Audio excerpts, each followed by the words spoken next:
Hi అండి, అందరికీ నమస్కారం. Welcome back to my channel.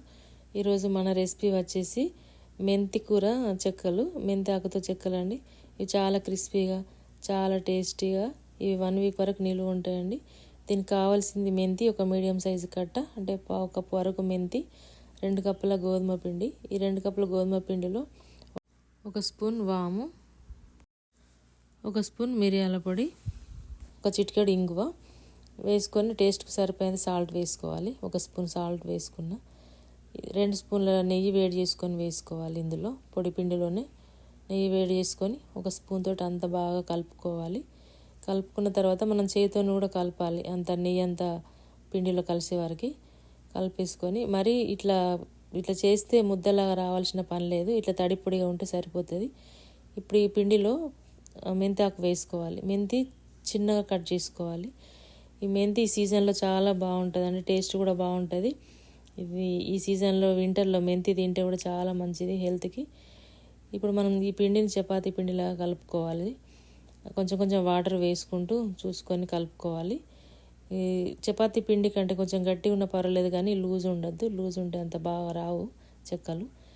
ఇప్పుడంతా సాఫ్ట్గా కలుపుకున్న తర్వాత మనం చిన్న ముద్ద తీసుకొని చపాతీ ముద్దలాగా చిన్న బాల్ చేసుకొని ఇది రోల్ చేసుకోవాలి.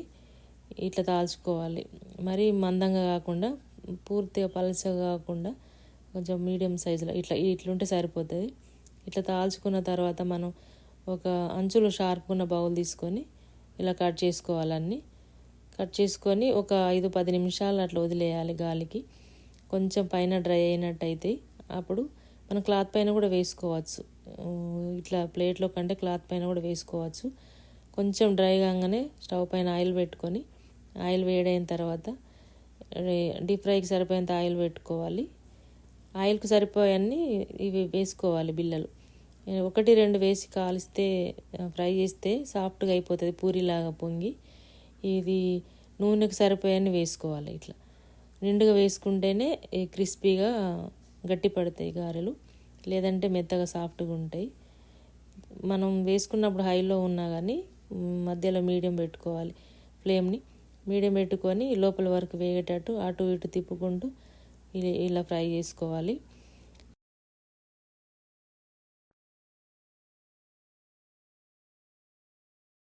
పప్పు చెక్కలు చేసుకుంటాం కదా, సేమ్ అట్లనే వేసుకోవాలి. మనం అవి ఎక్కువనే వేసుకుంటాం కదా, వీటిని కూడా అలానే వేసుకోవాలి. కొంచెం కొంచెం వేసుకుంటే మెత్తగా అయిపోతాయి. ఇవి ఇట్లా గోల్డెన్ బ్రౌన్ రాగానే తీసేసుకోవాలి. అన్నీ అలా చేసుకొని ఇలా కాల్చుకొని తీసుకోవాలి. నూనె డీప్ ఫ్రై చేసుకొని.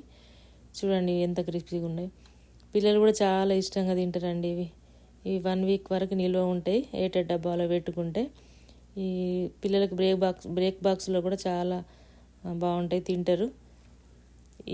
నేను చేసిన విధానం మీకు నచ్చినట్లయితే మీరు కూడా ఒకసారి ట్రై చేయండి. ఈ వీడియో కనుక మీకు నచ్చినట్లయితే లైక్ చేయండి, షేర్ చేయండి.